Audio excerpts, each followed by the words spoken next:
and I'm hoping that this catches on. All right, so this is our first Strixhaven one-shot. This is Seth and Ovi, the prequel to the start of the campaign. I'm saying all of that so I know it for later.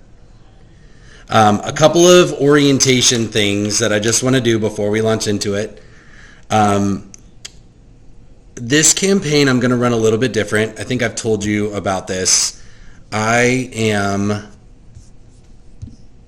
good.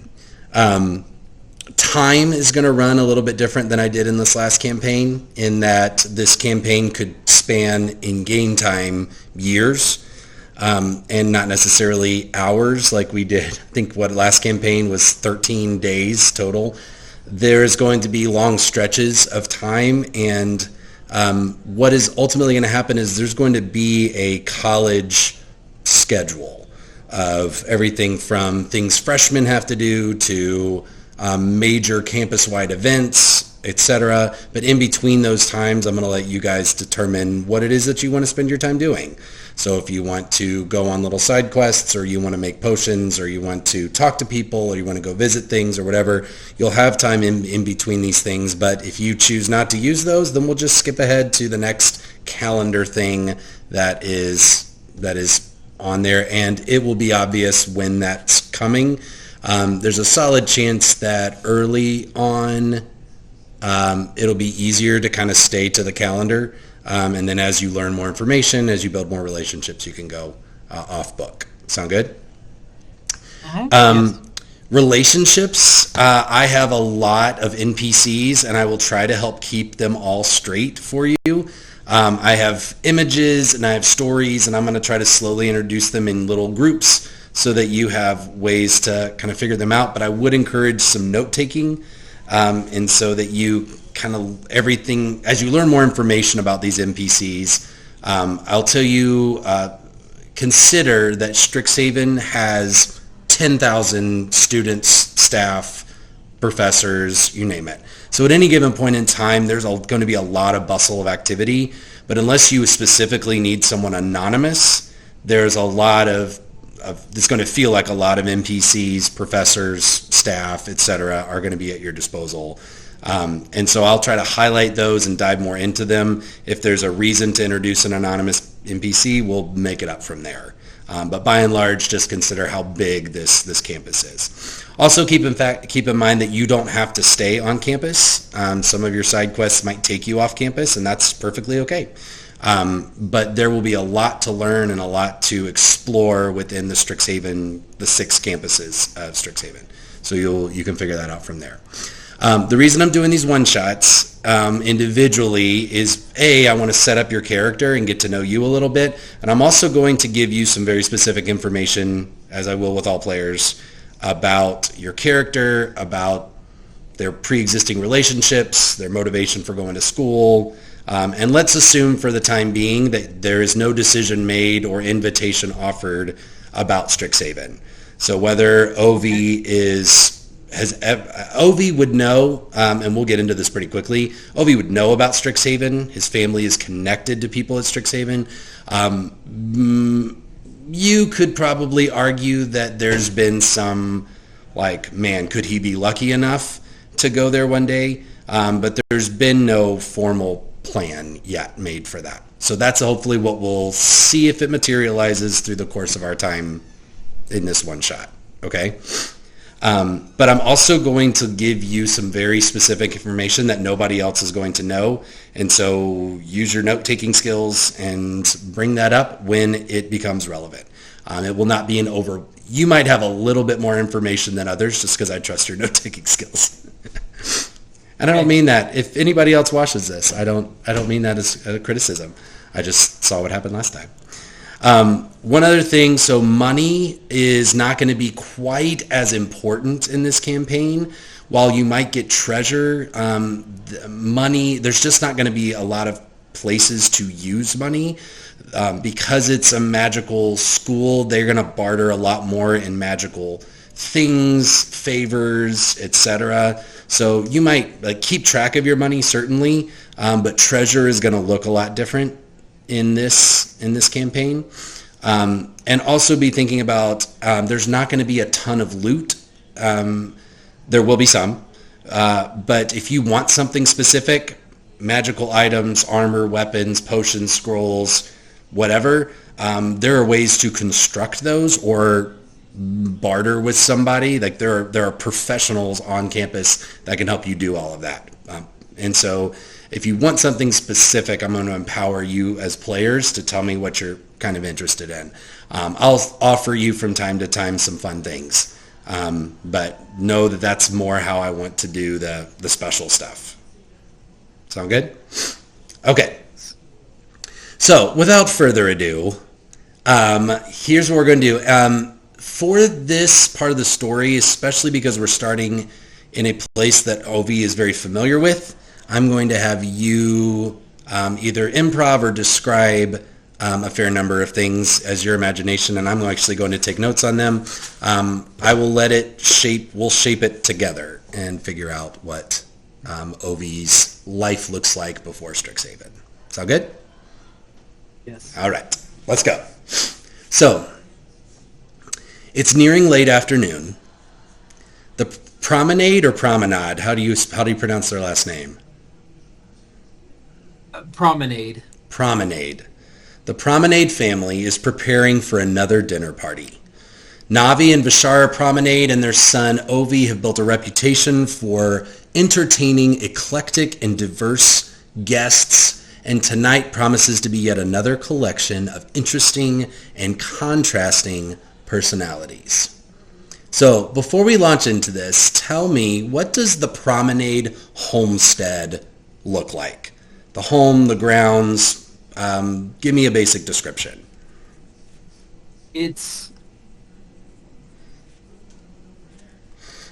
by our standards today, an ostentatious house. But I would say very English, countryside manner. They are not wealthy themselves. However, they are just at that upper middle class to where it wouldn't seem terrible for a rich, wealthy person to show up there. It's the sweet spot with musicians and intellectuals and thinkers and sexually liberated people, maybe, to show up at this place. So does have a walled front garden and a little bit of grounds attached to it on the outside. It's in the country. Very sort of peaceful with a handful of staff that actually run it. Very good. Tell me about the Promenade family and give me a basic description of what Navi, Vishara, and Ovi look like. Sure. They are very beautiful humanoids. For the most part, at a passing glance, you would again assume they are human. However, they do have intensely colorful eyes. Ovi's, for example, is lavender, as are his mother's. His father's are a deeper purple, probably. But they have olive skin and beautiful hair. And especially Vishara, he is very outgoing with this big, hearty laugh and sort of almost maybe Italian or Greek fisherman vibe, except also very polished. His mother is a lot more demure and gentle, and not necessarily the life of the party, but a very calm person, a very artistic soul. Predominantly, she will ask you the most direct question about your life and your thought and who you are as a person, right alongside how good is this tea? What is your greatest fear? These are all common conversations for her. Okay. And Ovi himself. Ovi himself is kind of a mix between his parents. He's definitely more like his mother than his father. He tends to be a little bit quieter, maybe a little bit cunninger, more cunning than his father. But uh, himself is sort of a decided Timothy Chalamet type of Chalamet, Yeah. sorry, person. He's got big dark curls and thin facial features. Not a strong person. He's just getting to the point where he's really appreciating these dinner parties. He's hated them for most of his life because it was boring people sitting around talking. But increasingly, at 20 now, he's really getting into politics and philosophy and the way the world is working. And so he's probably starting to look forward to tonight's dinner party. Very good. Can you see my shared screen? Because I have a couple of slides I'd like to show you. I'm clicking it now. I can see it. Okay. I lose you, but I can see it. Okay. Time for Ovi Prominade. So this is just a general sense of Navi and Vishara. Happy, charming, the ultimate host and hostess. They've built their lives around connections. Yes. And tonight they are ready. Go ahead. I did mention they are also professional courtesans hired by the rich and the powerful of the area. Very good. They are also very good at what they do. Very good at what they do. Okay. Tell me what, in anticipation of the first guest's arrival, what would Ovi be doing and where would he be? Mostly staying out of the way. The servants would be, the staff would be preparing the meal, making sure the house is decorated. Vishara would be sort of fussing around the study, making sure there is plenty of appropriate alcohol and cigars, ready, that there are specific treaties or philosophical books lounging about, ready to reference at a moment's notice. He always has about 4 standby conversations ready to go at any moment, and he sort of preps himself mentally for how to negotiate and interact specifically with the people that are arriving. Navi's mother is everywhere at once. Ovi's mother? Excuse me, Navi, Ovi's mother. Yeah. So wait, who's the... Navi is dad or mom? Mom. Okay, good. Just want to make sure I've got that right. Yeah, sorry. So Navi, she would still have a very calming influence in her demeanor, but just overseeing things. So Ovi's kind of out of the way. He's kind of gotten a briefing from his dad about who's coming tonight and what topics to be expected, and he's probably prepared to subtly interject occasionally as the time are appropriate. Yeah.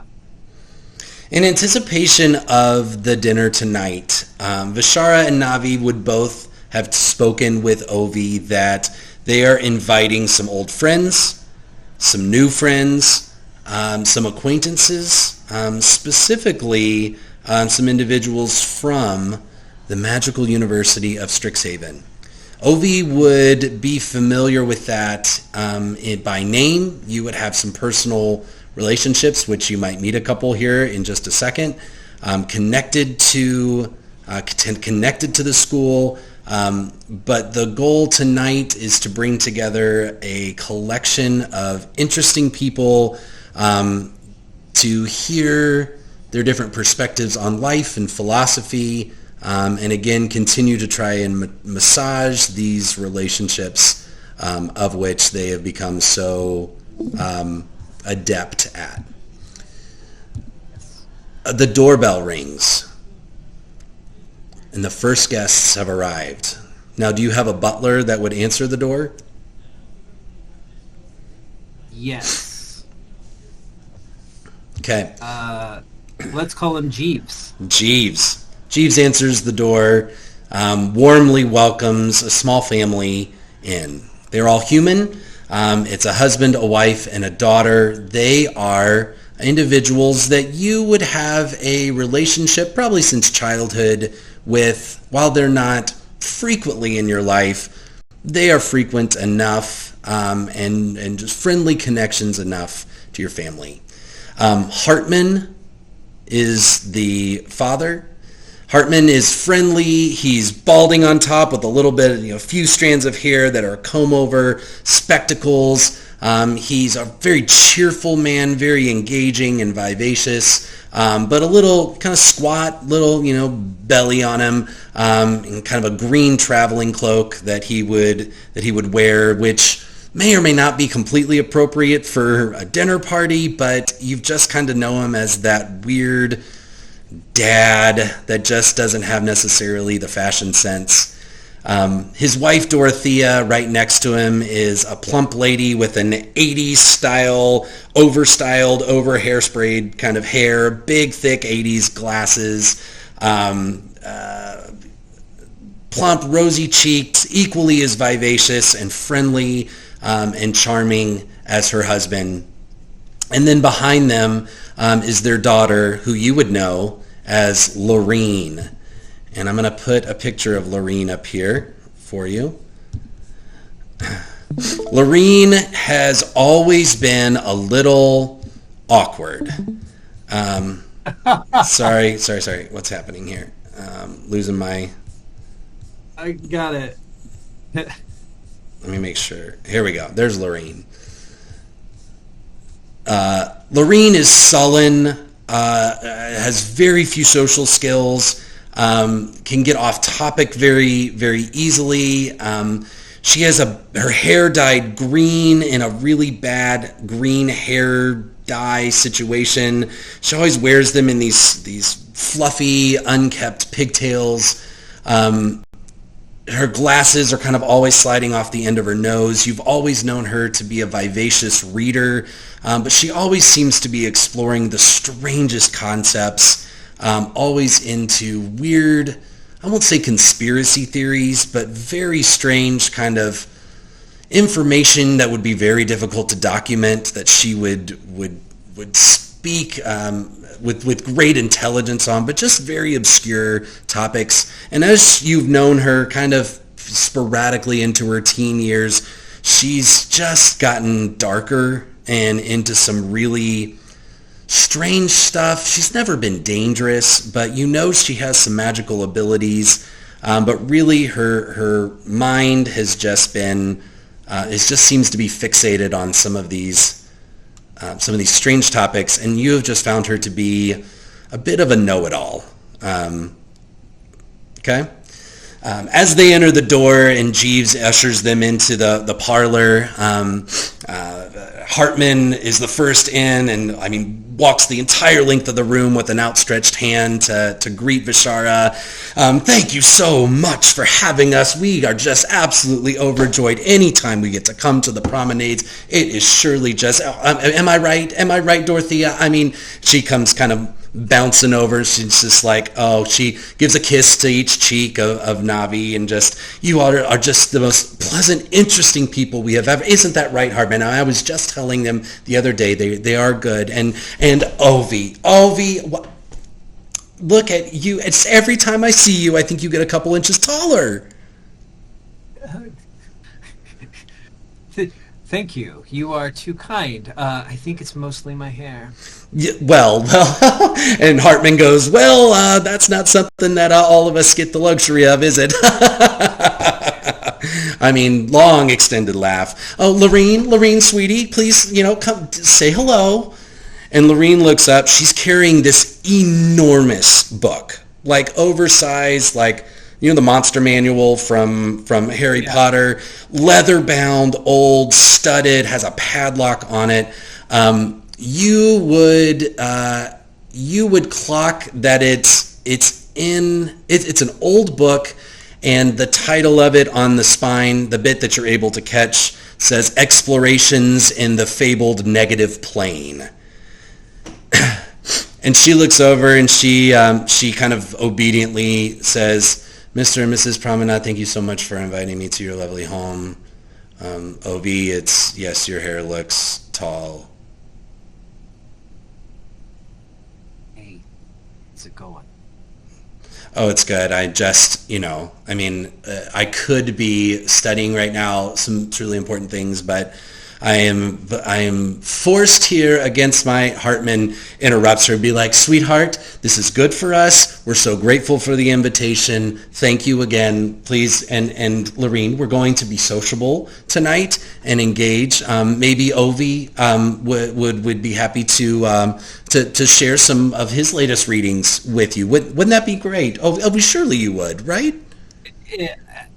I was going to say, as soon as, like, the second her father would have begun talking, already, I mean, this has been a game plan set in place before they arrive. Ovi would be sort of ushering Lorraine over to a more quiet corner of the room with some books already that would match something with interdimensional travel or artwork of negative plane, something like that to start steering her, because that would have been his role. He already knew.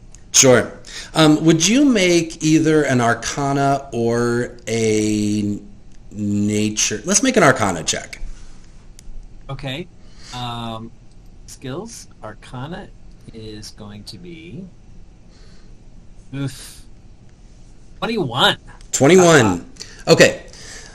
There exists, and at least in my world for this campaign, the concept of the positive and negative planes are often used to describe the groupings of outer planes. And while that is still the negative plane that Lorene has expressed interest in is a specific anti-plane. Something like the Upside Down from Stranger Things. Yeah. It is a space in and of itself that no one has ever verified. It is complete wives' tale, but she has dabbled in it, and the book she's holding is probably referencing that. There is no science, no evidence, no credible evidence to really back it up. But she cracks it open, and she says, one day you're going to be a believer, and it's probably just about time that you catch up with the rest of us and actually read some things that are not just spoon-fed to you by, your famous parents and all these things, because there's a world out there we don't know about, okay? Sure. I believe it, and I love that you are so fascinated with thinking beyond what most people expect of you, right? Well, somebody has to do it. I mean, not enough people do. For sure. Yeah. So how has this broadened your mind? Actually, I am not really interested in conversation. Like, do you mind if I just read here? Thanks. Sure. Hey, if you need anything, and I will just prestidigitate, and she'll see like a little bell ring next to her. Like, that's actually one of the magical bells my parents have around here. Only a couple of us can even hear it. So if you need anything, we got you. Your parents won't even know. Okay. And then I'm going to slowly back away and try to get back to the party. At this point, the doorbell rings again. Jeeves answers, and two figures enter the parlor. One that you actually know pretty well. She is one of the most conventionally hot women you've ever seen. And I don't mean like hot beautiful, I mean hot porny. Like, she is alabaster skin. She's wearing enormous boobs, and she's wearing a corset, Jessica Rabbit style, that's made up of some kind of burgundy reptilian skin, impossibly small waist, legs for days. She's wearing it's all this dark red to complement her mane of beautiful red wavy hair that just cascades around her. Her eyes are piercing black, blood red lipstick on, this lavish shawl that she's wearing that falls to the floor, trails behind her. This is Vrivian Devereaux. She is. Of course she is. She is one of your mother's oldest friends, and you would know her as a succubus.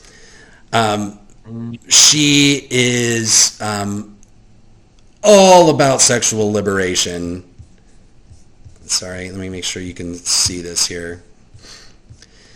Yeah, I see it now. She comes in, and I mean, it is full-blown mouth kiss to Navi, full-blown mouth kiss to Vishara, and just the catching them. She kind of cradles your mom's boobs a little bit, and you've noticed this is like some weird compliment, that she's, keeping her figure, keeping it tight. Next to her is a 40-ish-year-old gentleman that you don't know. He is, kind of oak-colored, shaggy hair. The clothes that he's wearing are kind of in sand tones, very kind of Obi-Wan Kenobi-ish. And he comes in, he introduces himself as Professor Jojira Narkales. I've written it there on the screen if you want the spelling of that. Yes. You would also know that Vrivian is a professor at Strixhaven, and she would be your closest connection to the school.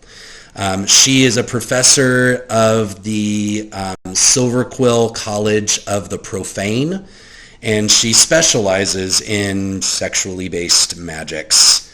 Not necessarily like the mind control stuff, but like very experimental shit that has to do with things she in her fiendish form would want to do when it comes to sex. She makes her way over to you, grasps your head in her hands, and I mean gives you the most rich, deep kiss. Her boobs press up against you. I mean, it is sensual, and she looks at you and she's like, "Darling, how are you? You look tense, sweetheart." No, I'm.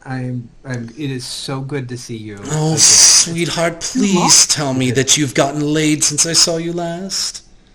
A few times, yes. There you go. That's my little boy. Oh, Navi, he's just precious. Yes. And who is this? Well, let me introduce. I would love to introduce Professor Jojira Narkales. He's a brand new professor to Strixhaven. He'll be working in the College of Lorehold, studying, what was it again, Jojira? And he steps in. He's got just a very simple, humble kind of demeanor to him. He's like, I think it's so nice to meet you. I'm so grateful for the invitation. I'll begin teaching this year about anthropology, the history of peoples, whether it be of all races, especially the times that the races have collaborated together in specializing in wars throughout history and how those have affected. I'm sorry, I'm rambling. I'm truly interested and honored to hold one of the few positions at Strixhaven for this role. I just thank you again for your warm welcome. Absolutely. We of course are always happy to have the diverse, thoughtful experiences here in our home. Nothing to my parents. You're absolutely welcome. If you'll step forward into the Din, my father will absolutely be handing out. Sorry, pause. What's the word that you would use to have like something before dinner? Like an aperitif, appetizer, or And hors aperitif, d'oeuvres. yeah, yeah. Aperitifs, hors d'oeuvres into the study. Plenty of conversation to begin there. And Vivienne looks back at you and gives you this just sultry wink, and saunters in, I mean, like a statement into the room. Sure. The doorbell rings again. And Jeeves answers, and this time there is an older Indian woman that enters. She has kind of an off-white head covering. You can tell she's very old, has kind of the coppery Indian skin. All over her face and arms are kind of a silver inlaid filigree. It's not so much a tattoo. It looks metallic and shiny, but it appears to be just a part of her skin. She's covered kind of from head to toe, and beside her is a 20-year-old male zombie that is dressed in a tuxedo. He has kind of a one bulging eye, decaying face. You can see where he's already started bleeding through some of his clothes, and she enters the room. Your mother is the first to kind of come and intercept Vivienne right behind her, and she's like, Professor and Laurie, we just did not expect you to be able to make it. We are so honored by your presence, and I see you've brought a friend with you. And the zombie's arms go zombie out. You can't really tell if it's going to like hug or strangle your mother. And Anne Laurie, just with that like one deft movement, like grabs the wrist and like pulls it down. She's like, Gerhardt, it is we are guests in this house, and thank you so much for your invitation. This is Gerhard. He's one of my proteges. He is one of my crowning achievements. As many of you know, and she gestures to Vivienne, at Strixhaven we are exploring many experimental operations and deals. And my speciality, as I have been searching for all my life, is the creation of the synthetic soul. And I have been working with Gerhard for nearly 40 years now, and I believe he is one of the a promising step forward in the rehabilitation of the undead. Please do make yourself comfortable. His language skills are still progressing, but we are so grateful that he is welcome. There are not many places that would accept a gentleman of his state, and we are so happy that we could be here. So please, thank you for your warm welcome. And your parents come over, kind of shake hands, and Gerhardt does very kind of jerkily kind of reach out a hand and obediently shake, and just in this like, I love you, kind of like very simple phrases. He doesn't appear to have complete control of his limbs, but he kind of just obediently follows Anne Laurie about, and kind of begins to meet the different people in the room. I'll let you decide if you want to introduce yourself at all, or we can save that for later in the discussion. Sure. Okay. We can skip it. Okay. The doorbell rings again. I promise we are nearing the end of the special guests that are here. And as Jeeves escorts in a figure you know pretty well. He's a tall African man, thin, kind of short hair on the sides and some curly on top. He's wearing cleric's robes, dark black with gold inlay, beautiful. He's got a gold sash tied around his waist with a gold reliquary at his hip that is encircled by a gold dragon figurine. This is a man you would know as Father Shad. And Father Shad is the local cleric for Bahamut in the nearby town. He's actually been very successful. His congregation is growing exponentially. They are quite well funded. He is building a church, and not only does he believe in what he does fiercely, but he is actually quite good at kind of building this following. And he comes in, as he kind of waves to the rest of the room, he actually heads for you first. He's been a part of your life, for Ovi's life, for ever since you were born. You've never kind of known without kind of a world without him. He pops in from time to time, and every time he does, he brings gifts and is always very interested in how you're doing, has always been very supportive and very friendly to Ovi. He would come over and kind of outstretched arms, like if you'll accept it, give you a big hug. Ovi, my child, you are just glowing. It is just wonderful to be. I cannot get this accent right. It is wonderful to be here and to see you once again. I'm so grateful to be here, and Navi Vashara, the place looks beautiful.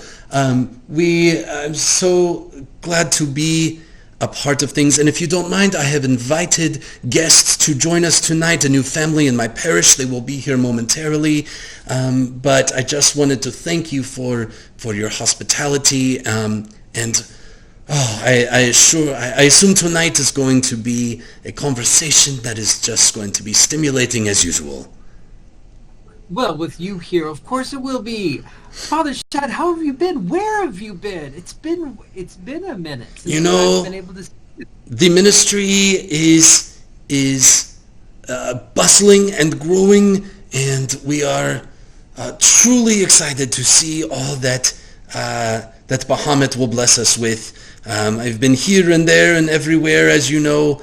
One day I will have to take you on one of my big adventures, and we will go and see these places. But glory be to Bahamut. And my son, you know that I will never pressure you, because I know you are a follower of the light. But should you ever reconsider, know that Bahamut would welcome you with open arms into his following, and grant you power beyond measure and peace to your heart.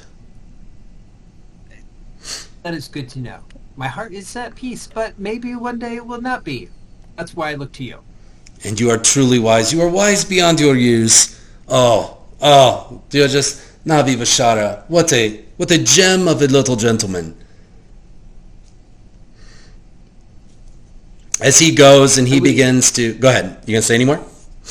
I would expect at some point in this dinner, maybe before dinner, after dinner, whatever, Ovi would be expected to play. Just throwing that out. Play an instrument of some kind? Beautiful. Let's get through that. Let's introduce this last family, and then we can have a little bit of time before dinner. We see what you do, and then we can get things on the road. Sure. For the last time, the doorbell rings, and a rather large family of Dragonborn, blue Dragonborn, come into the room. They are, it is a father, a mother, and 5 girls. They are all dressed in Mennonite garb. Very simple clothing, farmer's hat on the father, head coverings, bonnets for the mother and all the children, the youngest being a baby that the mother is holding. They are covered, chin to toe, in very conservative gear, kind of, apron, very simple cloths. And they come in, the 4 older girls, so not the baby, come in, hands clasped in the front, heads bound, heads slightly downturned in respect. And as they get presented to the room, Father Shad is the first to jump up and be like, my friends, welcome to the House of Prominade. Please, everyone, please let me introduce to you Gesh and Jerry Dardendrian and their family. I will apologize, Gesh, I do not remember all the daughters' names, but I do know Jaxie. Jaxie is the oldest of the five. She's probably about your age. And she looks up and kind of nods around the room. He begins to list the other children. Gesh and Jerry have just converted to the Church of Bahamut, and I have assured them that I would introduce them to others who are supportive of the faith, but introduce them since they have just relocated to the area, letting them know I have friends from across the way who are open-minded and who are willing to embrace and accept them. With your passive insight, which is very high, it's an 18, you would see that Gesh, the dad, is putting his best foot forward, feels a little bit out, fish out of water. The mother, Jerry, is uncomfortable, and kind of, you can tell that she's looking to Gesh to kind of take the lead on what is going on. You would see equal looks of horror on her face and Jaxie's face when they see Gerhardt, the zombie. And the two younger girls, start to back. Well, we'll get to that, right? Yeah. And one of the little girls points and be like, what is that? And Gesh kind of stands forward a little protectively, looking at Shad and looking back.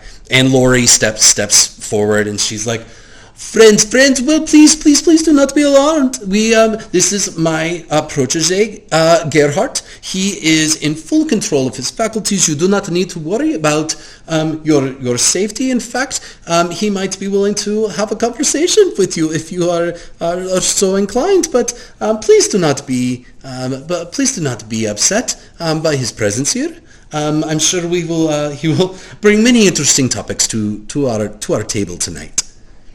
The youngest little girl, you can tell, has kind of been told to behave, and you can see her desperately trying to keep it together, and but she is genuinely scared of kind of what goes on. You would tell Jaxie is got her father's kind of protective instincts and kind of squares her shoulders and stands as still a little untrusting of what's going on. You can see her eyes kind of furrowed a little bit, just keeping an eye on things to make sure what she's just heard is accurate. As the family kind of goes in, Father Shad begins to introduce them to the different members. You do see a very awkward interaction as Rivienne is introduced to them. She totally plays into it, and just talks about her top being a little too small, and talking about these growing young girls beginning to develop so good. It is full-on awkward, inappropriate conversation. And Father Shad, the quintessential host, kind of, hurries them through that introduction. The other thing your passive insight would notice is that Professor Jojira has not interacted yet with Father Shad, but he has been watching him pretty much since the second he arrived and not really taken his eyes off of him. Okay? I'm going to give you a little bit of time to tell me, if you had a little bit of time before dinner, what would the family do? Sure. Well, to begin with, like I said, there'd be some sort of drink and appetizer happening in the den. Then Vishara is highly skilled at putting people at ease. And so he's doing the ultimate icebreakers of asking very interesting questions, and then sort of seamlessly knitting in somebody else in the room into this conversation. So before we even sit down to dinner, people are already interacting and engaging with each other, even if it's nothing personal, even if it's just philosophical or thoughts on a specific music group that's going through the area or something. But conversation would be beginning. This is very important for the family practice. So that's what's happening. And then there would probably be Obi, come play for our guests moment, which that's primarily why he didn't like these family dinners. Uh, there would be that piece, and then once there's been a sense of connection and a little bit relaxing and party, then we would go to dinner. Okay, what would you play? And I'd like you to make a performance check for it. Sure. So for sure,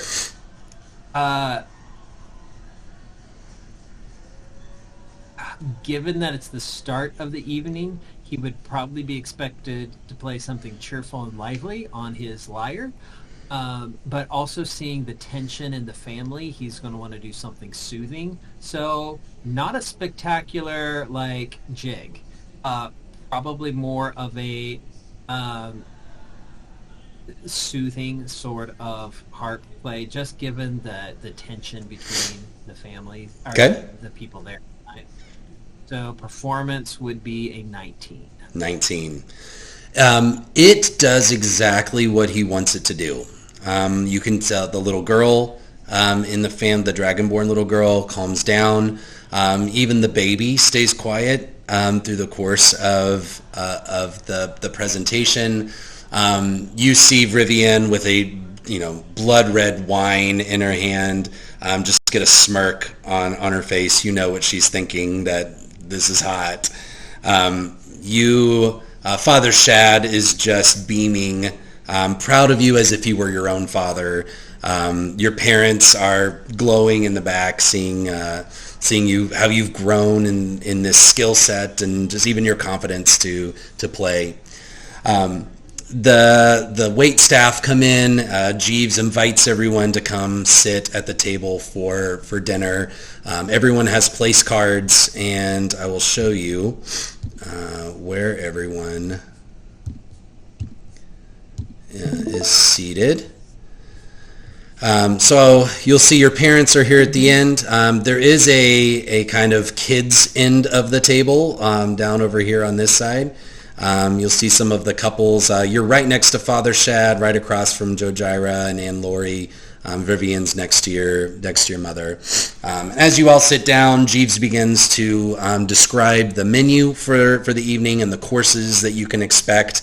You can see, given how close you are to, you're a couple seats down, so you might not catch this, but Gesh and Jerry this is new to them, this kind of high society kind of deal. But Father Shad just kind of pats his hand and is like, I'll talk you through it. Don't worry. And the first course begins to come out. Before everyone picks up their forks, Hartman stands up with a glass and proposes a toast to the hosts. And is just so glad to have everyone here, and here's to an excellent night of conversation and frivolity. Cheers all around. You notice that Gesh and Jerry don't drink and are not completely sure if they should be using water to do this, but they have not touched the wine that was offered to them. And Rivian does kind of whisper over the table, like, "Sweetheart, nothing. A glass of wine never hurt anyone. I mean, just do yourself the favor. But it's okay. Please enjoy yourself." As the conversation gets underway, is there? There's a couple of topics that would specifically catch your eye that I will talk to you about that's happened throughout the meal. But is there anyone in particular that you want to talk to?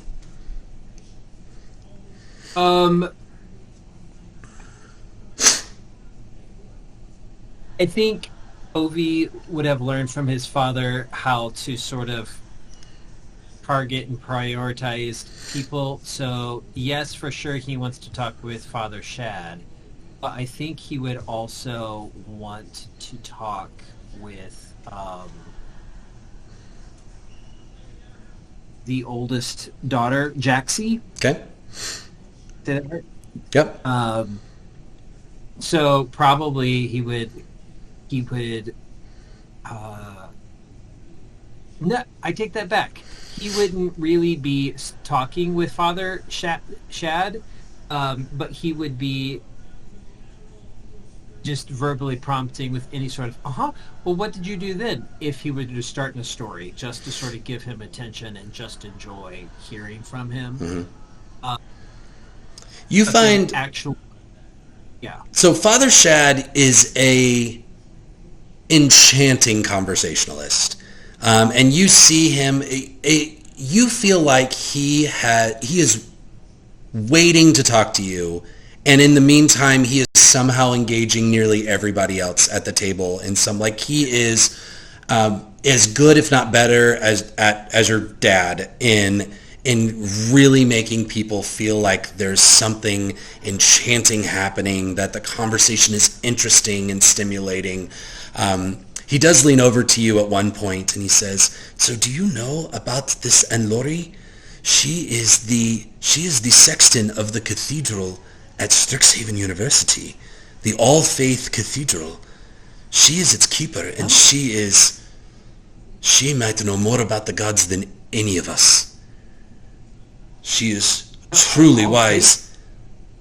Yes.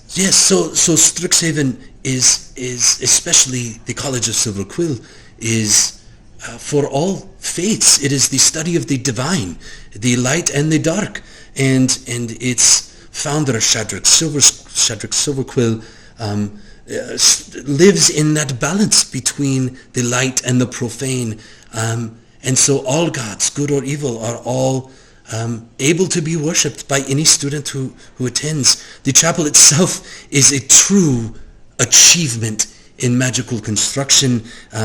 Any worshipper who enters the space itself rematerializes to be the perfect worship space for that specific god and patron and follower. It is. You must check it out. You must go sometime if you are ever on campus. Love to. It is, That has been my dream. I was hoping actually to eventually find an excuse to visit, and I sort of whisper because I don't want her to jump in this conversation. Vivrin? Vrivian. It's like Vivian with a VR at the beginning. Vrivian. Vivian, that's my chance to get it, but interesting. Both light and dark. That would be the space that we mortals live in, is it not? The mix of the divine and the profane. In the course of my life, I have found that it is actually very difficult to live there in the middle. That there tends to be a preference for one or the other.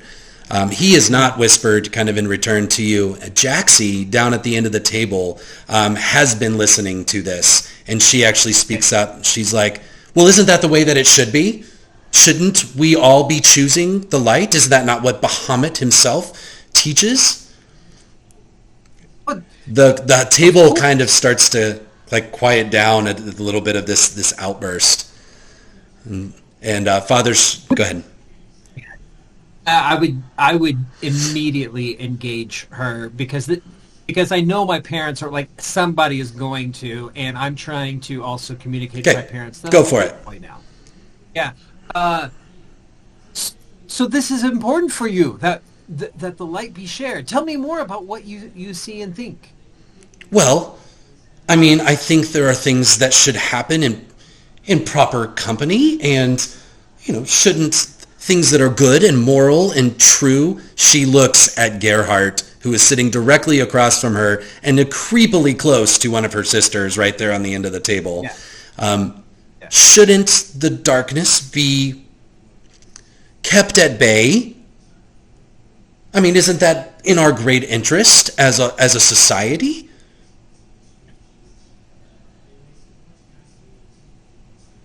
Well, this is a very good question. nature of humanity and of the world, right? After all, the darkness does seem to be part of the world. We all sleep to darkness. We all rest. We need darkness. What specific darkness are you referring to? Jojira, who's sitting directly across from you, speaks up, and he's eating. He actually doesn't look up as he says this.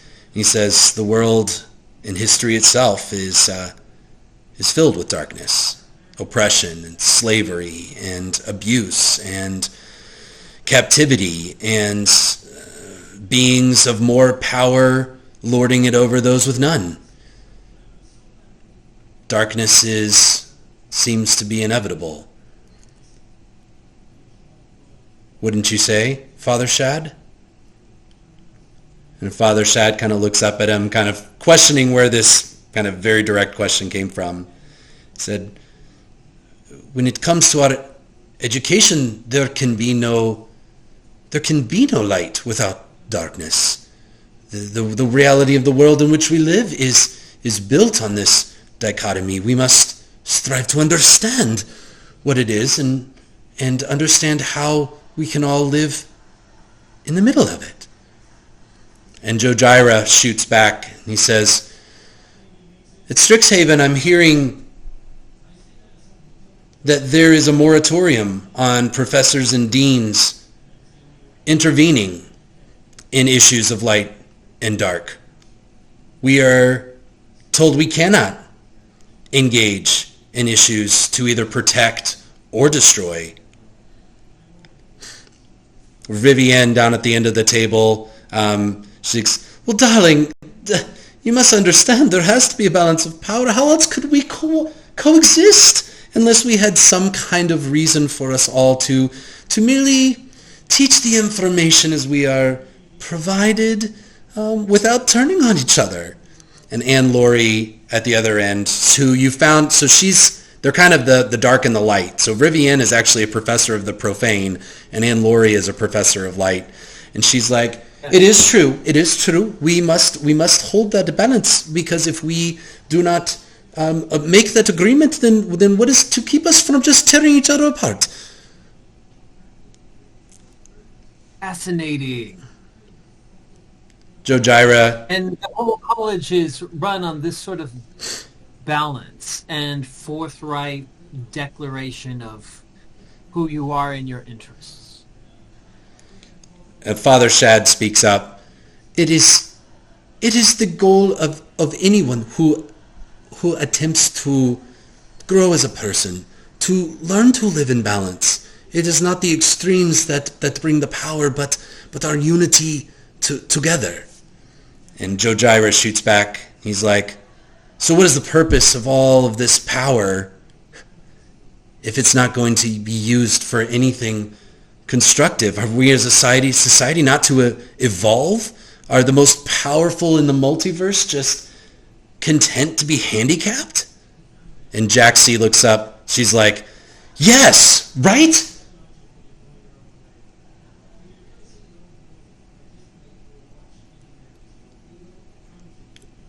Vishara at the end of the table speaks up, and he's like, my friends, my new friends, thank you for being a part of this. I hope this lively conversation has not put a bad taste in your mouth. We encourage debate and philosophy to be explored at this table. We create this safe space, so please feel free to offer your perspectives, and please do not feel threatened by the passion that many at this table might engage in.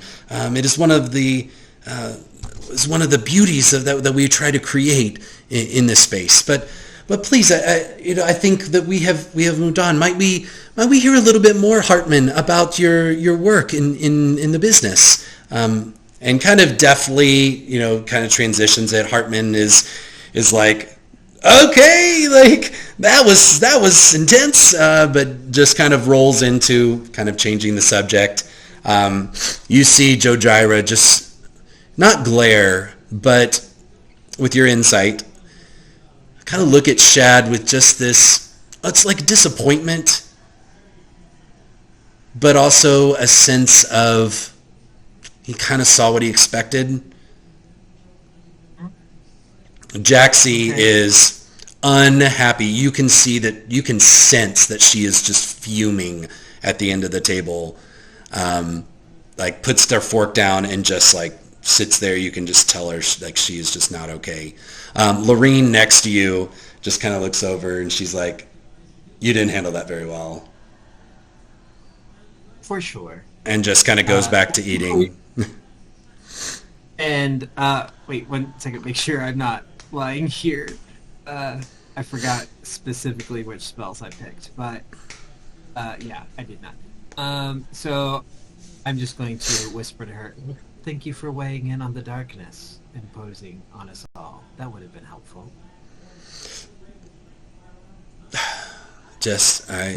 So this is not you. I will say she has brought up the negative plane in a dinner conversation before, and it did not Oh, go well. And so she's like, when people are ready to listen, I'll talk. okay. The negative plane is real, Ovi, and if we don't learn about it, it's going to begin to destroy everything that we know. Well, if anybody can figure it out, I'm sure it's going to be you. I mean, it might as well have to be. So, what do you think? Do you think Strixhaven is a place worth checking out? Do you want to go there someday? Maybe. Seems like they've got a lot of cool and weird things to study. Oh, I gesture toward Gary. I've already been invited. Yeah, I'm going this fall. You are? Yeah, How does one get invited to go? you get recruited. Oh, oh, It's by invitation only. sure, sure. That's well, good for you. Try to pass off that I'm suddenly not feeling. I'm feeling uncomfortable and like less than a little bit. But okay, very good, very good. Jaxie overhears this and she's like, well, I was invited too, but I don't know anymore. Oh, okay, okay. You're also going. Oh, um, Well, I don't did you know. study?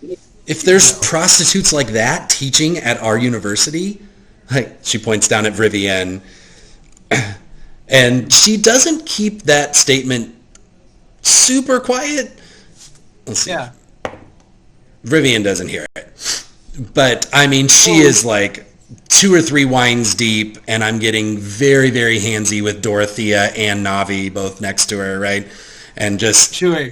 but Jaxie's, I mean, just continues to be mortified at what she's learning about this place.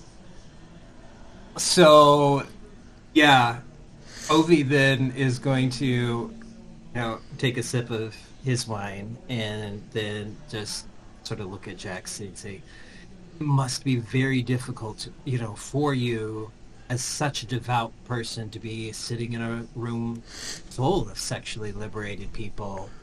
My parents being the fantastic courtesans that they are, deeply close friendships with Father Shad and all the others. I don't know how this must taint you. So bad to be in our presence." I just think that he totally lied to us. We had no idea what we were coming into. If we had known the kind of company that would be here tonight. I mean, you and your family have been, did you say courtesans? Like, Yes. like prostitutes? Oh dear. Just enjoy the dinner. The She dabs dessert her is delicious. hands, pushes herself back from the table, and leaves the room. Good. I then will look at Lorraine and just say, obviously, we are an acquired taste, and I have no patience for trying to befriend every person. If we have time, also, we don't have to play role plays because I don't know what's specific, but for sure, Ovi would want to talk now to Professor and Lori just to try to understand more about the Okay. light specifically, as Let's he's do not that. drawn to any God. Okay. Okay. So you see Anne Laurie through the course of the evening, because Gerhardt's dexterity is very, very low. She's like cutting his food up as if he were a child, and like dabbing his mouth when food's coming out of his face. He's tried a couple of times to engage the younger girls, and they're just horrified and disgusted by all of this. And Anne Laurie is like, yeah, this is just my really messy kid, but she's so proud of him.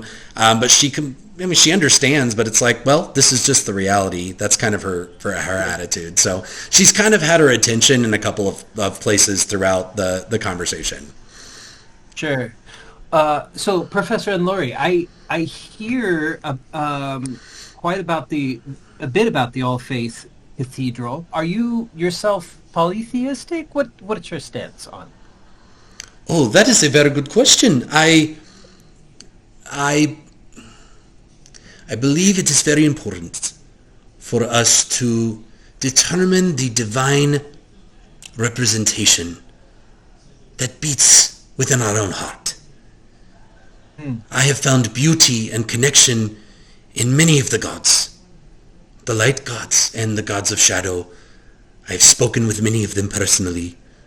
I have watched their followers come back, and truth be told, being devout seems to be a tie that binds us all together. We are all seeking that greater power, the greater understanding, and I have gleaned so much in my years of watching worshippers pursue this knowledge and this wisdom and this guidance from beings greater than themselves. And while I do not necessarily hold fealty to any one particular god, I aspire to be on friendly terms with as many of them as possible and seek what special perspective they bring from their specific corner of the world. Would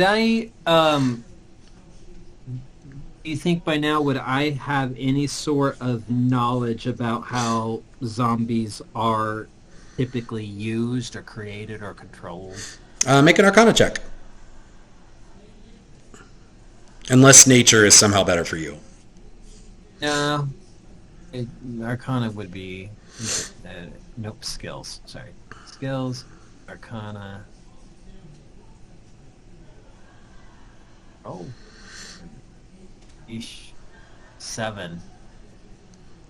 I mean, no, but I mean, the commonly held belief is that they didn't die the way they were supposed to. They have not. There is something. While their soul is gone, some kind of dark necrotic energy is keeping them somewhat sentient and autonomous. The Gerhardt's presence is truly, even with your roll of 7, is kind of unthinkable. The fact that like something synthetic, she mentioned a synthetic soul was placed within him that she's been working on, that is giving him like mental and emotional control of his natural biological instincts to kill, eat, destroy. And so what you're witnessing is astounding. And yeah, you'd probably have no real explanation for it.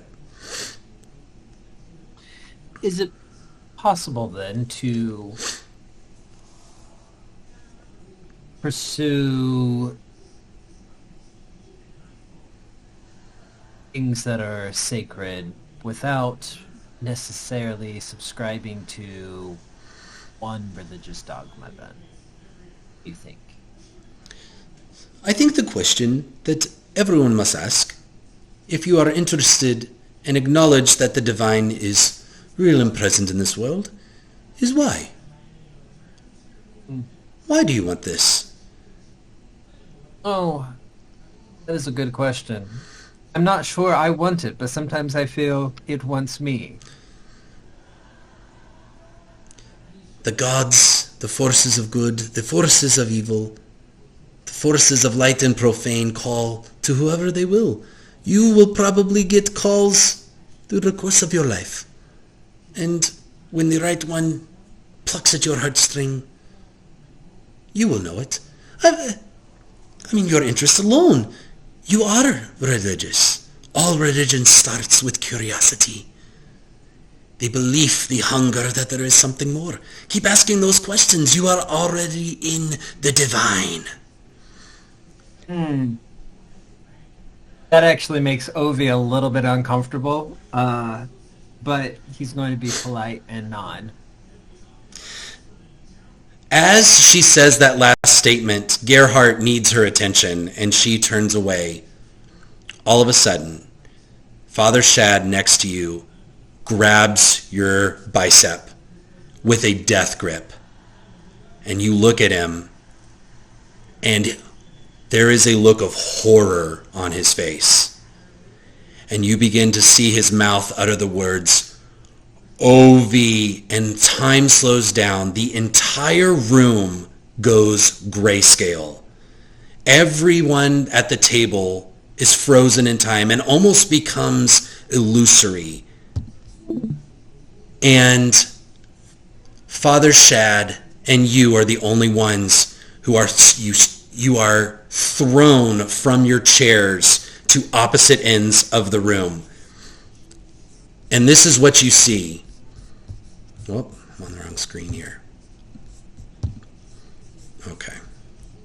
I want to see if this works to get onto D&D Beyond. Oh. Okay, well actually this will work this time. You find yourself in a completely square room. The table and the other guests are visible faintly, but they are no longer there. You have been flung against the wall and fall to the floor. The ground is no longer the lush carpeting and rugs that you have in your space.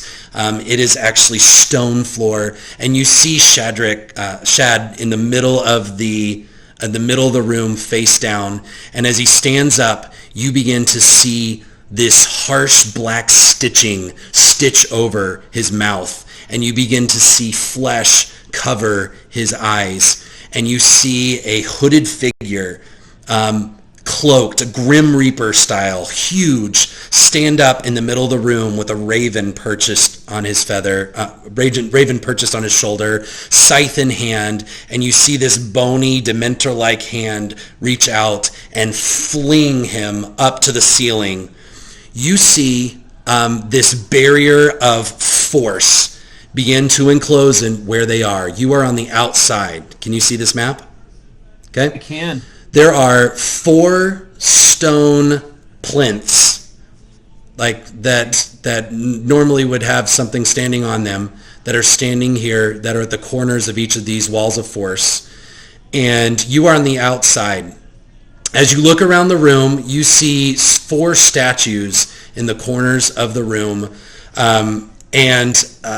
Before you can do very much, you begin to feel water begin to fill up the room. Before I have you roll initiative, what you see as this avatar of death flings Father Shad up to the ceiling is you see him turn into a dragon.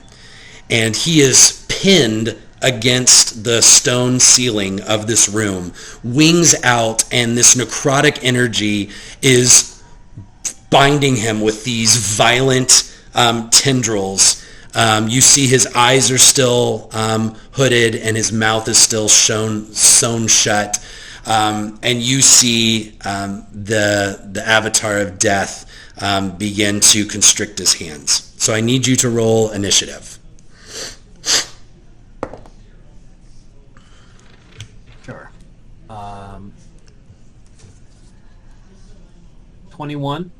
Okay, then you get to go first. I will give you a free perception check in addition to this round if you would like it. Yes, before I do that, just to clarify, I'm assuming I do not have weapons on me. If you had them at dinner, then you would have them here. I would not have had weapons at dinner. Okay. I may have had a dagger on me, but not like my whip or anything bigger. Okay. Uh, okay, yeah, let's do that free perception check.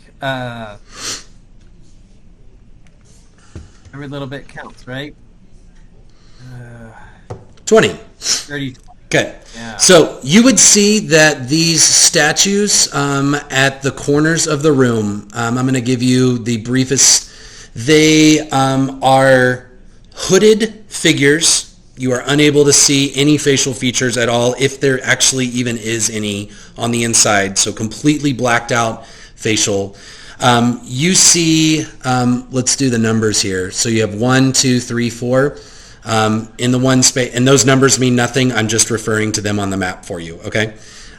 This one here is a human, probably young adult frame that is in kind of a simple monk's gear.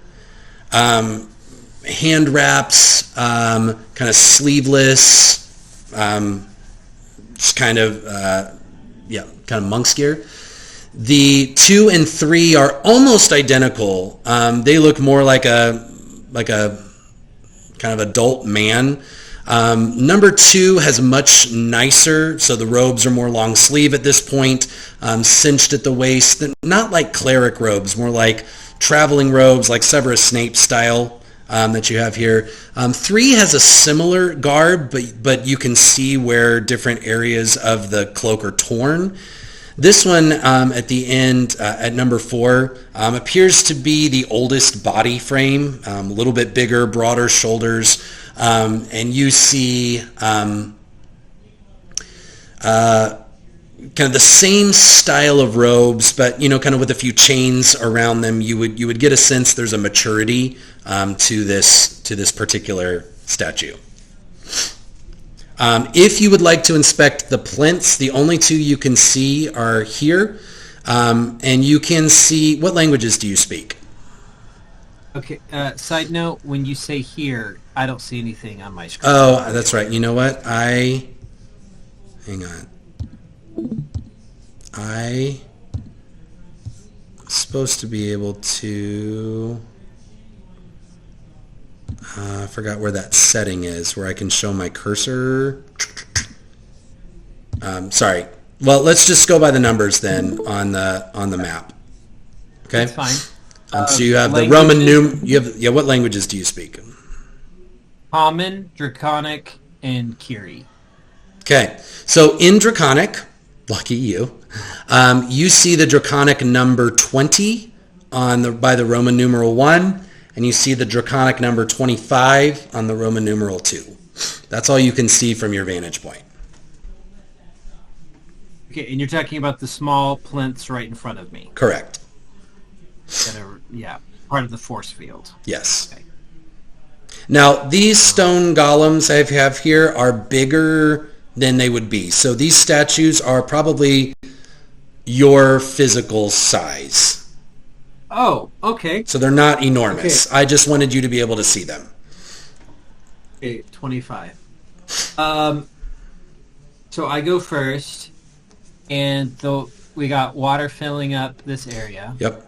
You would guesstimate that each round the water level is rising fast enough to be about 6 inches high every round.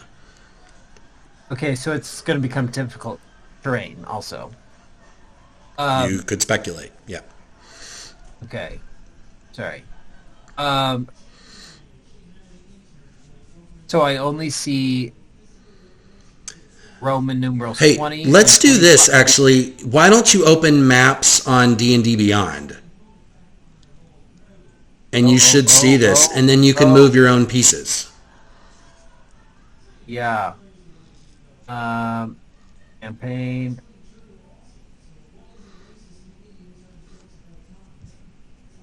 It says you're not currently hosting a game session.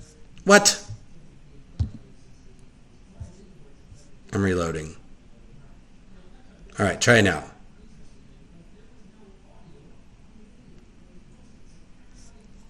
we go. Yep. Okay, so much better. Um,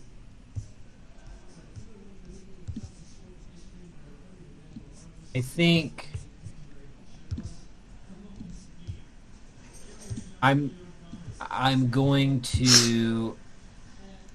I've already done a perception check, and I investigate, say, pillar one, just to see if I can see anything to dismantle the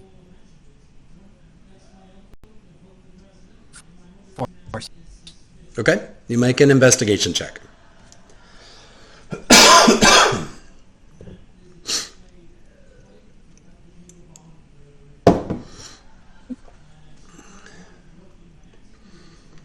Nothing other than the number 20 in Draconic is visible to you.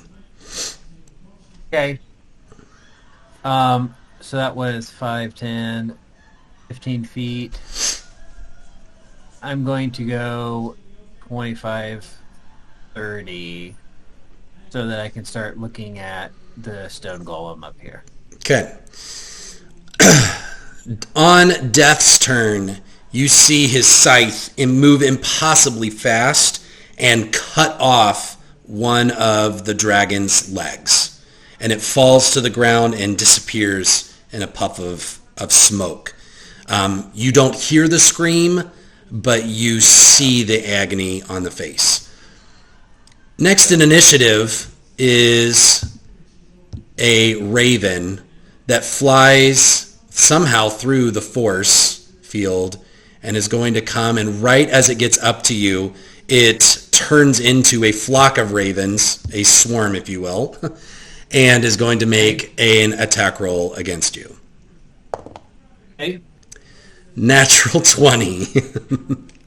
My first. Okay. Well, I think what I'm going to do, though, as a reaction to that,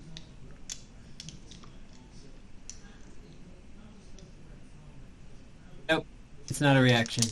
Go ahead. Okay, 6 points of piercing damage as these ravens, this one raven bursts into this flock and it hurts. And then it leaves your, it kind of flies by and begins to circle the room. You can tell it is trajectory, it is coming back. Okay. It is now your turn again. I am going to bonus action cast Shield of Faith on myself and give my AC +2.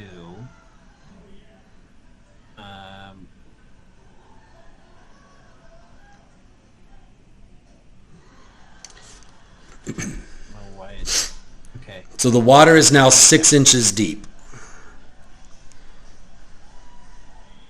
Okay. I am going to... Do I see where the water is coming from? No. Okay.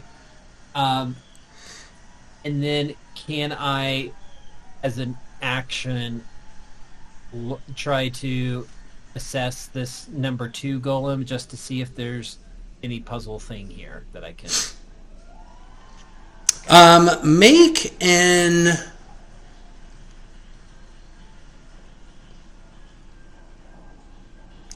make an investigation check. See what you find. Damn it. 14. What you would learn with a 14 is that it is lighter than you thought it was going to be. It doesn't appear to be stone. While it is made of stone, it is probably as heavy as you are. Maybe a little bit more. Okay. Like you could pick it up. Okay. I do so. Okay. If there's nothing else, like language, yeah, sure. Yep. It is not attached to anything. It's in your hands. You made it 5 feet, so if you want to carry it, you can. 5, 10, 15, 20. That's as far as I can go. I've Okay. 10 already. I think I'm guessing that's my turn. Okay. Um, you see Shad up top. I keep messing that up. Okay. He's writhing in pain. You've seen him actually like get one of his arms free, and he scrapes off the whatever is binding his eyes and his mouth, and he's able to look down and see you.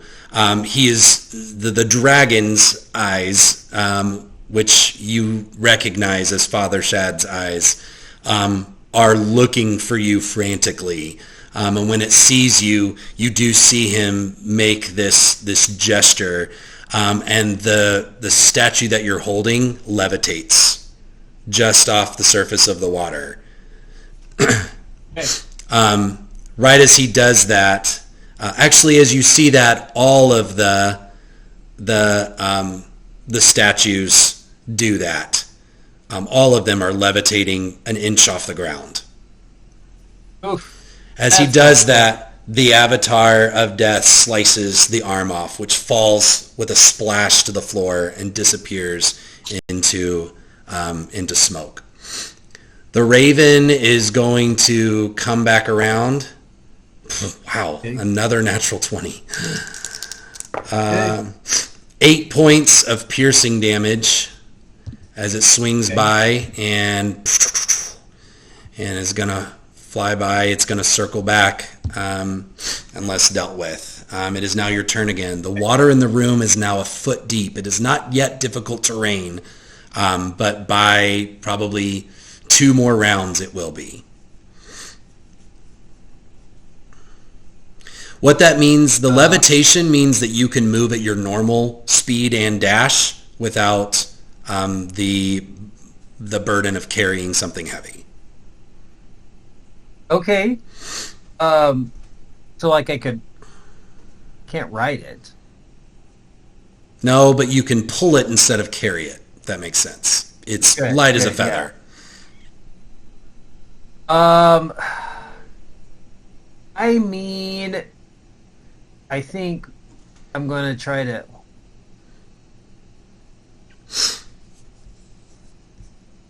I'm going to kind of just dash over... I don't know if this means anything, but drop 2 on the 2. 2 on the 2. As you put it in, you have to actually force against the levitation. You see it, and with a little swivel, you hear it click into place. And while it doesn't disrupt the force fields, those 2 walls do get weaker, visibly weaker. They don't disappear. You only moved 10, 20, 35 feet. So if you're still dashing... Mm-hmm. Yeah. Sorry. So where are you going to go? I'm sorry. So I dashed. I was on the wrong screen. That was 5, 10, 15, 20, 25, 30. Right there. So that wasn't a dash. That was just movement. Mm-hmm. The raven's all the way over there. You know what I'm going to do? I think... Let me...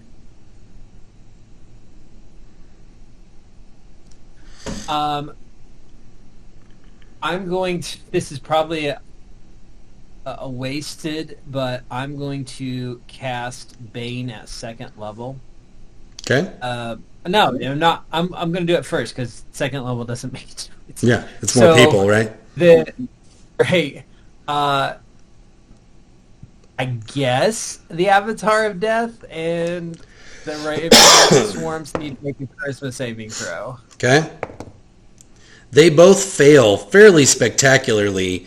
You do see the Avatar of Death. While it doesn't hurt them, they do look violently in your direction, and you see the visage of it kind of scramble in and out of kind of existence, but its attention appears to have been taken off of Father Shad for a second, the dragon Shad. And the ravens also kind of have a freak out moment on their side. So I will say Father Shad at this point, Dragon Shad, is able to kind of he works again to get his other arm free. And he blasts the Avatar of Death with a breath weapon. However, it doesn't appear to do any good. What you would see when that happens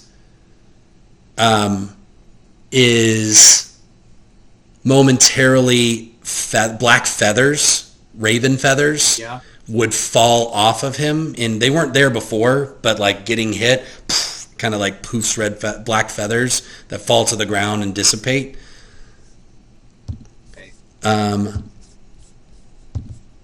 Let me make sure. This would have been radiant and psychic damage, both of which appear to do no damage. Of course. But it did hit, and it does appear to have stunned him for a second. With at disadvantage, the death roll is a natural 1. He's not able to make a second swipe. Again, his attention is now split. The swarm of ravens aren't going to be able to reach you this turn. They're going to be able to make it to here or so. So I will say it is your turn again. And the water is now at 18 inches. So right up at your kind of knee level. Okay. Okay. I'm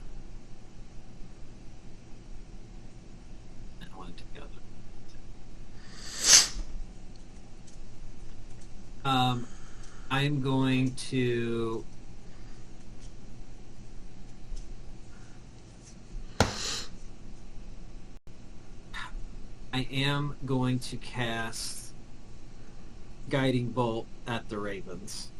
Okay. Is that an attack, or do I make a save? It's an attack roll. Stop. I did that twice. Why did it not? Oh, I see. Because I gotta do this. So yeah, there we go. 23 to hit. Poof! It is gone. Well, that was just 2 hit. It had 1 hit point. That's not damage. Oh. Well, that was a waste. Okay, I'm still gonna roll all my 5d6. There you go. Okay. Man, that was a terrible roll for that. Okay, so it's gone, and then with my movement, I will come up here to the second. Okay. You're able to grab it. This one, again, is the second one that looks to be that middle age of the 3 ages. Yeah. Okay. And I guess using, 18, I don't, do I still have dash or no? Because you used Guiding Bolt. Yep, I think I'm done. You only moved 20 feet, so you can move, 10 more. Okay? So you have this in tow. Yep. All right? Shad is able to release his one remaining leg. All that's really holding him to the ceiling right now is his wings, and then he'll be able to drop to the floor. He is able to. He does yell out in a determinedly deeper, more booming voice, but still with that sense of urgency of your friend, Father Shad. Ovi, hurry! Death is going to miss, again, because of Bane and because of some other things. But what does happen is the raven reappears on his shoulder. Sure. Which is the raven's turn. So it is your turn again. The water is now 2 feet deep. Next round, it'll be difficult terrain. Okay. 5, 10, 15, 20, 25, 30. Yes. Can make it just Okay. here. Yep. Then You set it in. Yep. You notice the wall of force on the side disappears. There on that right side between 2 and 3. Yeah, it's open at that point. Yes. Okay. Oof.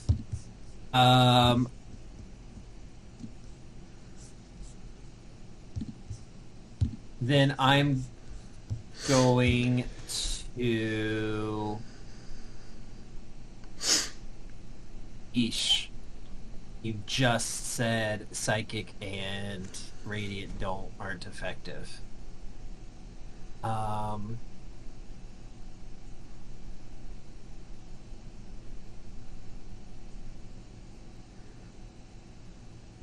I think I'm going to have to...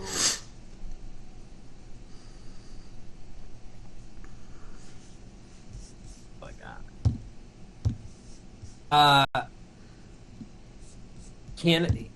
Can I get to Father Shad, or is he still on the ceiling? He's still on the ceiling. His wings are still holding him up there. Okay. Then I guess I'm going to cast Vicious Mockery at the birds again. Okay. Your mother smelled of elderberries. Totally fail. Wisdom. Oh, yeah. Natural 7. Okay. So, birds pop out of existence. Okay. That's definitely my turn. Okay.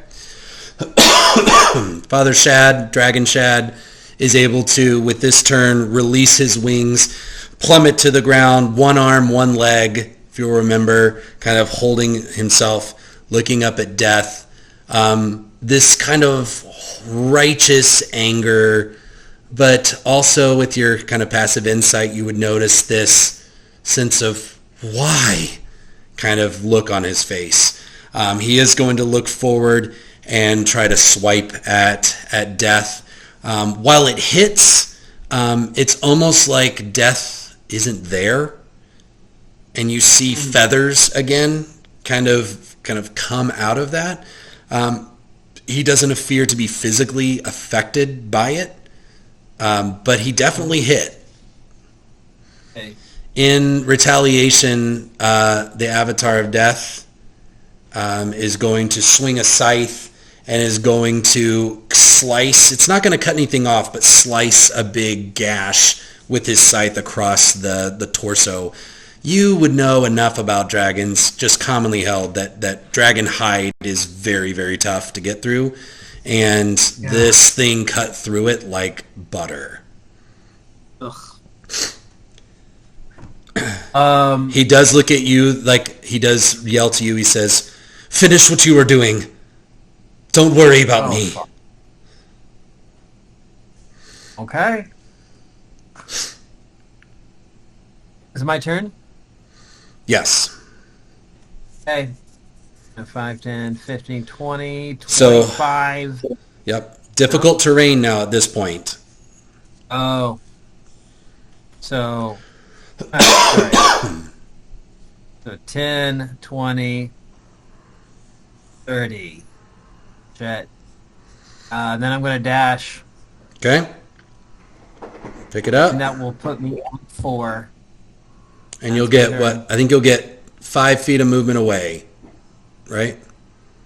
Well, maybe. Yeah. You'll get to take a little bit of it. Okay. Yeah. You hear Shad. Shad kind of starts to realize that fighting death is not going to help them at all. So he is going to lumber. He's big enough as a dragon that he is not going to be affected by the difficult terrain, but he is on one leg. So he is going to start to come out here to try and help you, but that's about as far as he gets. You do see as he leaves, though, Death gets another scythe at his back, chopping off one of his wings that falls and smoky into the water. And then the ravens reappear on his shoulder as their turn. Okay.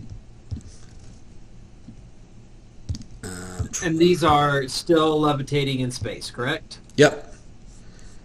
It's now your turn. The water is now 3 feet high, so it's at waist level now.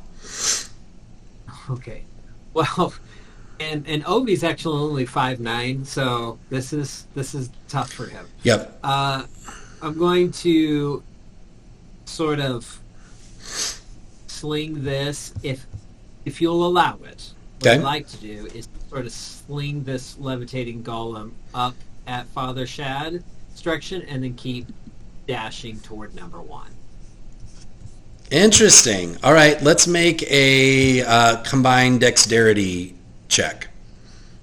Okay. Let's do athletics. Well, no, I said dexterity. This is going to be a strength throw because you're trying to throw it to him. Is that what you're saying? I mean, generally, even if it falls short, if it's closer to him than me, yeah. Okay. Why don't you make an athletics check then? That'll just tell me how far it goes. You can make it with advantage because it's levitating. Okay.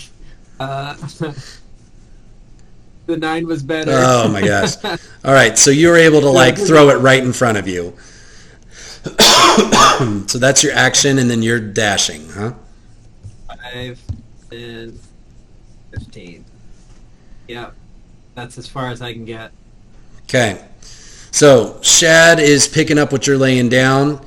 He is going to, with his one arm, grab the golem and start working that direction. He's only going to make it about here, though, with his one arm, one leg. Yeah. Okay. Death is going to come through this force field as if it weren't there and take a swipe at him, taking off his other wing, which falls to the ground. The ravens then are going to circle around and are going to attack you.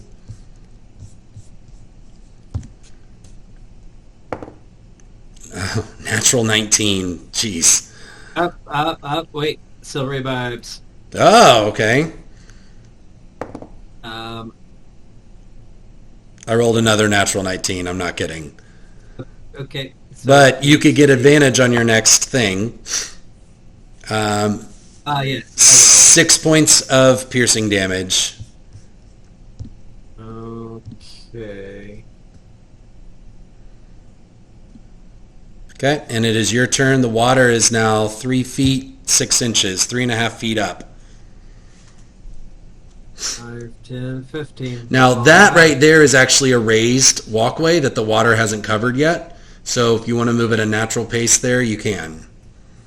So I would only take 10, and then 5, 15, 20, 25, 30. And then yes, I can still dash. You can still dash, yeah.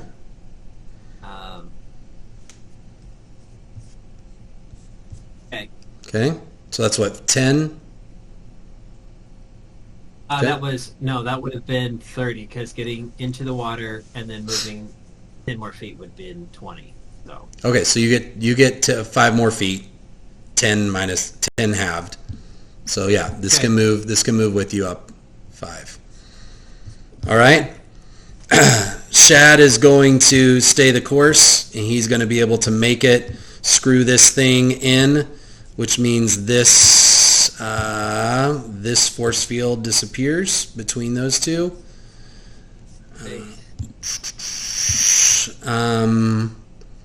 Death is going to start hunting him down. He is going to take a swipe at him. He doesn't, with that roll, doesn't cut off a limb, but he does cut off a few fingers that fall to the ground as he is actively hunting him. He does reach his hand out to what you saw before was like the paralyzed, like the restrain him on the ceiling, but that's not what he chose to do with this turn.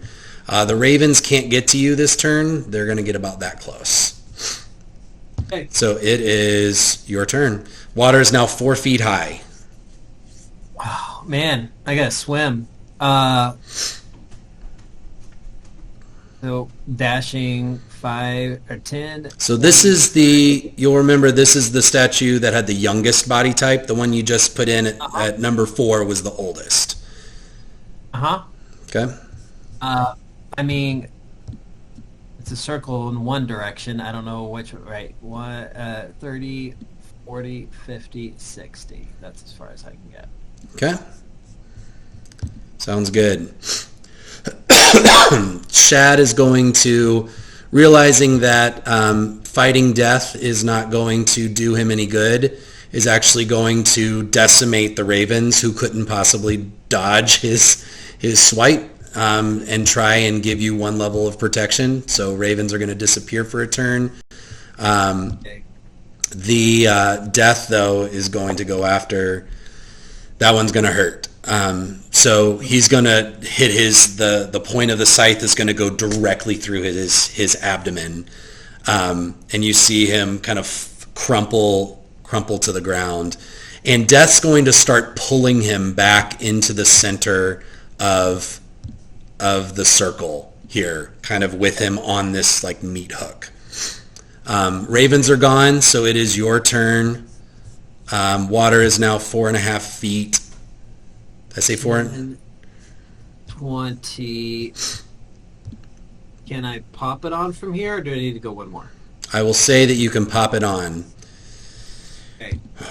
When you do, you see the avatar of death dematerialize in a way, and as he leaves, so all of these force fields come down.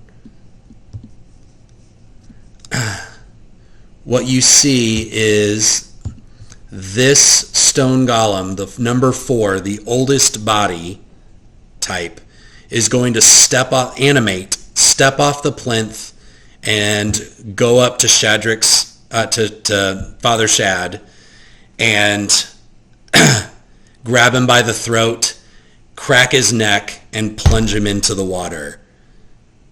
As soon as that happens,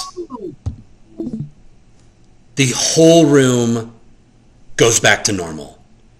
You're sitting in your chair, Father Shad, fully conscious, awake, alive, with all of his limbs in his human form, sitting there. The conversation is happening as if nothing happened. You see this sheen of sweat on Father Shad's face as he looks at you and just gives you this imperceptible, like, we'll talk about it. Like, don't say anything. He does get up at that point and excuse himself. If you'd like to follow, you can. But very politely. You see him as you would want to follow him? Not immediately. I would be discreet and take a sip and then follow a few months. He follows. You see where he goes. He goes to kind of the washroom or whatnot. As you follow him and you find him, you see that he's collected himself. And he says, We've got to speak privately. Ovi, you did... Hebe says, let's take a walk. And he leads you outside and you begin to walk out in the gardens. You can see that while he's physically not weak, he still is uncharacteristically shaken. And he begins to tell you this. Ovi, I can only assume that may have been your first vision. And I know from experience how real it feels. How life and death it feels. Ovid, I did not want to bring you into this, The Raven Queen has been sending me messages for 400 years. You've lived through these things 400 years? It is not frequent, but it is happening. And it is as disturbing and unsettling each time to feel oneself dismembered. To know it's not real, but to feel it as if it is.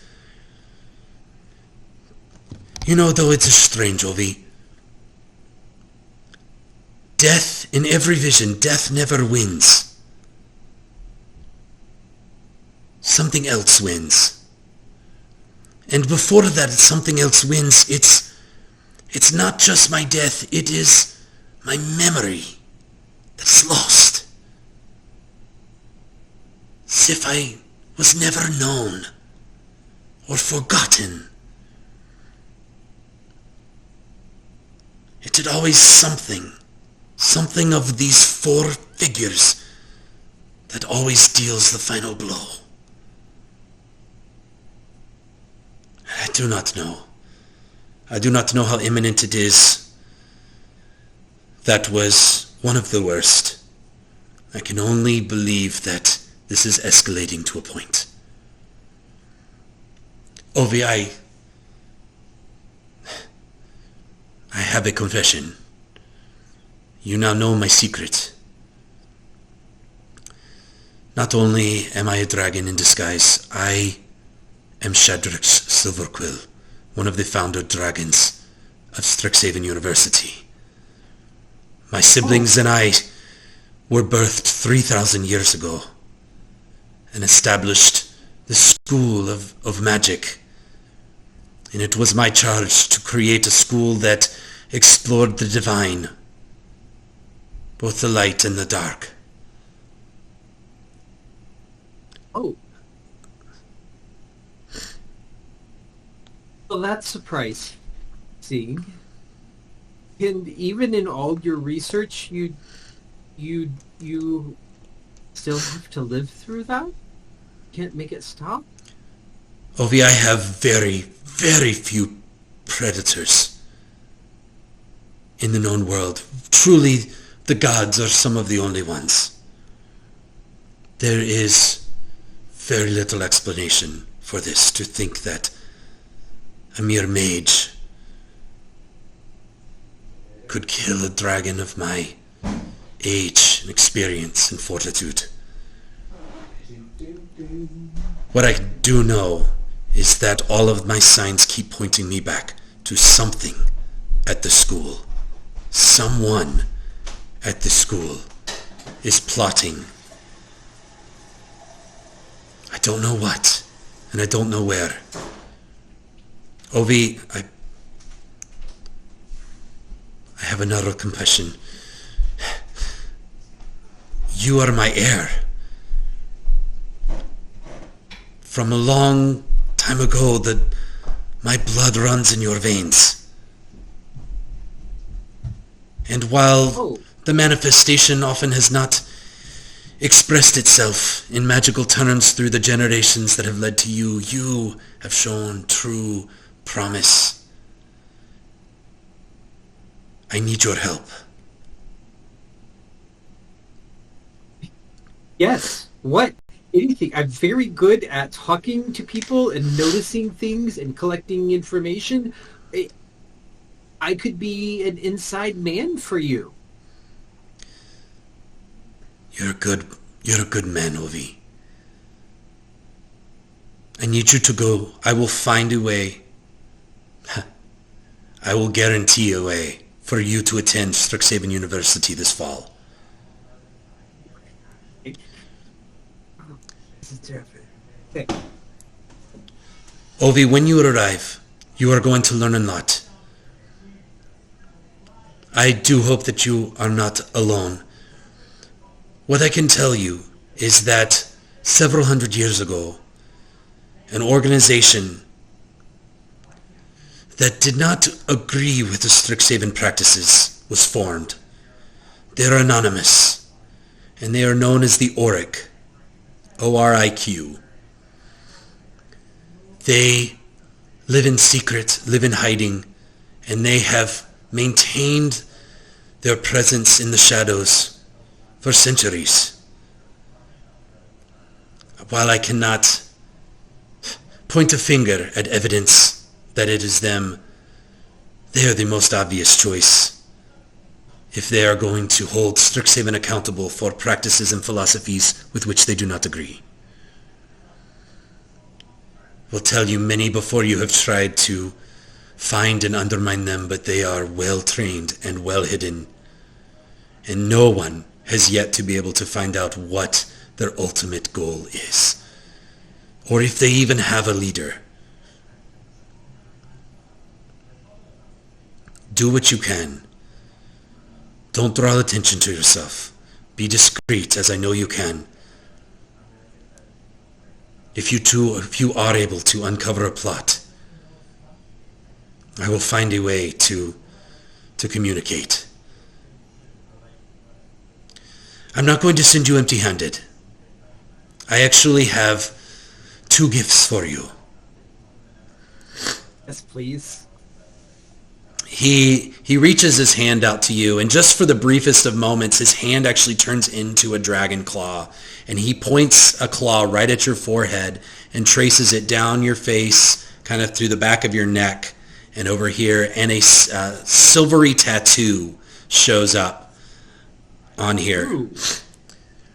This tattoo will protect your mind from any attempts to alter it. I don't want you forgetting who I am. Mm-hmm. I will also tell you, in the center of Strixhaven is a magical phenomenon known as a snarl. It is a tangle in the weave, and it holds immense, unpredictable power. If you get close enough, you may use this tattoo to cash a wish. Only once, and only in the proximity of this snarl. But maybe it will help you find what you must. Whew. I have one other gift for you, and I will allow you to choose its form. And he begins to, out of kind of a bag of holding, lay 4 items on the ground. Oh my gosh. And you get to pick one of them. Pokemon. Okay. Yes. Hang on, let me see. I got to get back to this one. Here we go. All right. These are your 4 options. Can you see them? Can you see them enough to read them, or do you want me to text them to you? I can. We've got Wand of Whispers, Staff of The Mirage. Yep. Mirage. Conspirator's Coat, and Shadow Ward.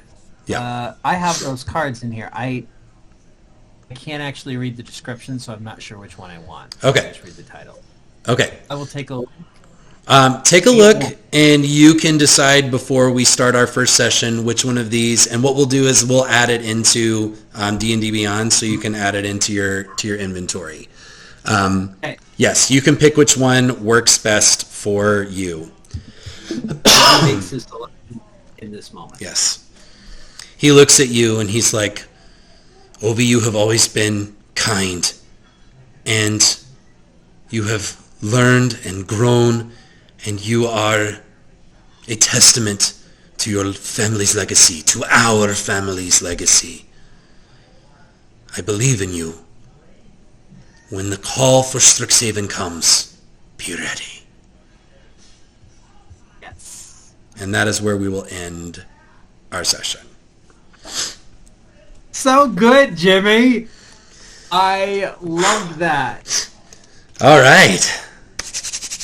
That went longer than I expected, but I'm glad that we powered through that. You met some people. You learned a backstory. You are an heir to one of the school founders at Strixhaven, and you have a big project ahead. Yeah, I do. Okay, find out about these people and how they're influencing the school. Oh, yeah. What's going on? Okay. All Thank right. you very much. Thank you. Bye. Appreciate it. So much. All Talk to you right. later. Now I just got to do everybody else. Oh my gosh. Good luck with All that. right. I hope this recording turned out. We'll see. I'm going to try to create a YouTube channel, so we'll see how it goes. Cool. All right, buddy. Bye. Have a good night. Bye. See ya.